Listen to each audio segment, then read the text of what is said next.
कमी साहित्यात तयार होणारी ही भाजी चला बघूयात कशी केली तर. नमस्कार मंडळी, स्वागत आहे तुमचं मेजवानी मी माझ्या यूट्यूब चॅनलमध्ये. आज आपण बनवणार आहोत डाबा स्टाईल अख्खा मसूर. त्यासाठी इथे मी मसूर भिजवून घेतला होता. इकडे घेतली कढई, कढईमध्ये टाकले आपण तेल. आता इकडे आपण जिरं टाकून घेतलं. जिरं चांगलं फुललं त्यात आपण आता कढीपत्ता टाकून घेणार आहोत. जिरा आणि कढीपत्ता छान फ्राय झाला याच्यामध्ये. आता याच्यामध्ये आपण अद्रक लसणाची पेस्ट टाकून घेणार आहोत. पेस्ट देखील आपण याच्यामध्ये छान अशी फ्राय करून घ्यायची आहे. सर्व मिश्रण छान असं फ्राय झालंय. आता याच्यामध्ये टाकणार आहोत आपण कांदा. अख्खा मसूरसाठी कांदा खूप जास्त लागतो. इथे साधारणतः मी 3 कांदे घेतले, ते बारीक कट करून घेतले होते ते, कारण आपण याच्यामध्ये दुसऱ्या गोष्टी काही ॲड करत नाही. कांदा आता आपला छान असा याच्यावरती परतून घ्यायचा आहे. नंतर लगेच त्यात टॅमॅटो टाकायचा आहे. टॅमॅटो देखील छान असं परतून घ्यायचं आहे. याच्यामध्ये आपल्याला थोडंसं मीठ टाकून घेणार आहोत आपण, कारण की आपला कांदा आणि टॅमॅटो लवकर सॉफ्ट होईल. आणि आपण याला झाकण ठेवून देणार आहोत.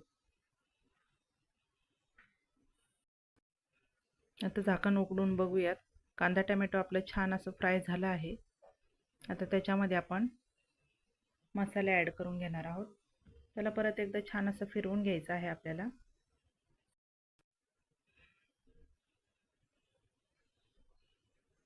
आता याच्यामध्ये टाकणार आहोत आपण लाल मिरची पावडर, आवश्यकतेनुसार टाकायची आहे. त्यानंतर हळद टाकणार आहोत. गरम मसाला टाकणार आहोत.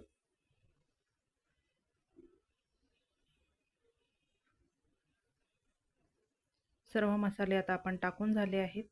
याला छान असं मिक्स करून घ्यायचं आहे.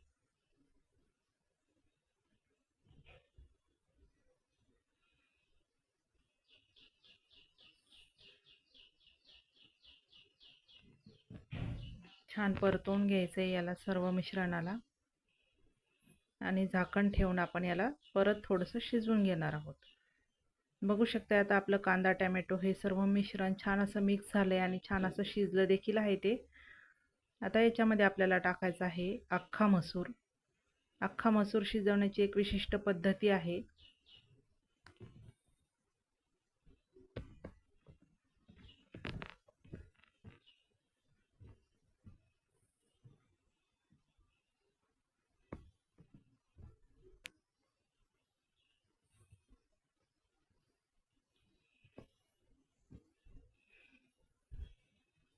अख्खा मसूर टाकला आहे आता आपण याच्यामध्ये. अख्खा मसूर हा आपण कुकरला पण शिजवून घेऊ शकलो असतो, पण अख्खा मसूर हा जास्तीत जास्त वेळ जेवढा शिजल त्याची चव तेवढीच येते, छान अशी येते. आता सर्व आपण या मिश्रणामध्ये अख्खा मसूर छान असा परतवून घेतला आहे. ढाब्यावाले लोक अख्खा मसूर शिजवताना त्याच्यामध्ये सोडाचा वापर केला जातो, जेणेकरून आपलं अख्खा मसूर हा लवकर शिजला जातो. आता इकडे मी गरम पाणी केलं होतं, ते कडकडीत गरम केलं होतं. ते पाणी आता आपण याच्यामध्ये टाकून घेणार आहोत.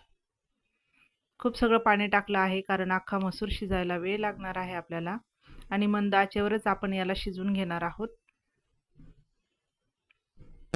छान असं हलवून घ्यायचं आणि याच्यावरती झाकण ठेवून आपण याला शिजवून घेणार आहोत.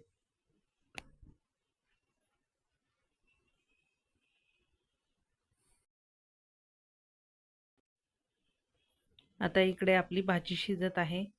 चला आता आपण याचं झाकण काढून बघूयात भाजी आपली शिजली की नाही तर. बघू शकताय खूप छान अशी उकळी आली आहे आपल्या भाजीला. छान अशी भाजी शिजली गेली आहे.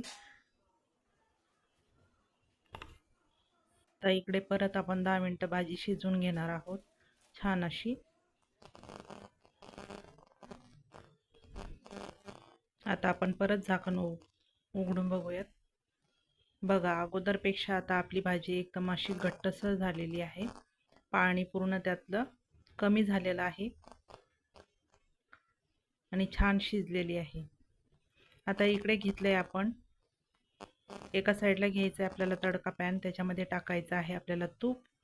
तुपाची फोडणी देणार आहोत आपण. पाहिजे तर आपण तेलाची पण देऊ शकतो, पण मी तुपाची देणार आहे. तूप टाकून घ्यायचं आहे याच्यामध्ये.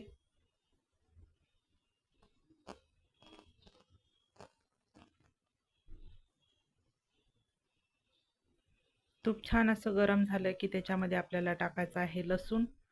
लसूण इथे मी ठेचलेला होता, तर ठेचलेला लसूण आपण याच्यामध्ये टाकून घेणार आहोत.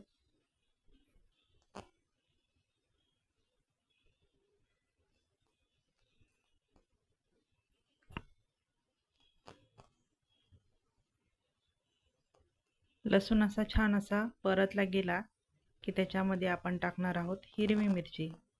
याच्यामध्ये आता मी लाल मिरची पावडर वगैरे टाकणार नाही, हिरवी मिरची टाकून घेणार आहे आणि लसूण आणि मिरचीचीच फोडणी आपण याला देणार आहोत. खूप छान फोडणी बसते याची. छान अशी आता आपलं लसूण आणि मिरची छान अशी परतली गेली आहे, म्हणजे छान असा त्याचा तडका तयार झाला आहे. आता हा तडका आपण आता अख्खा मसूरवर टाकून घेणार आहोत.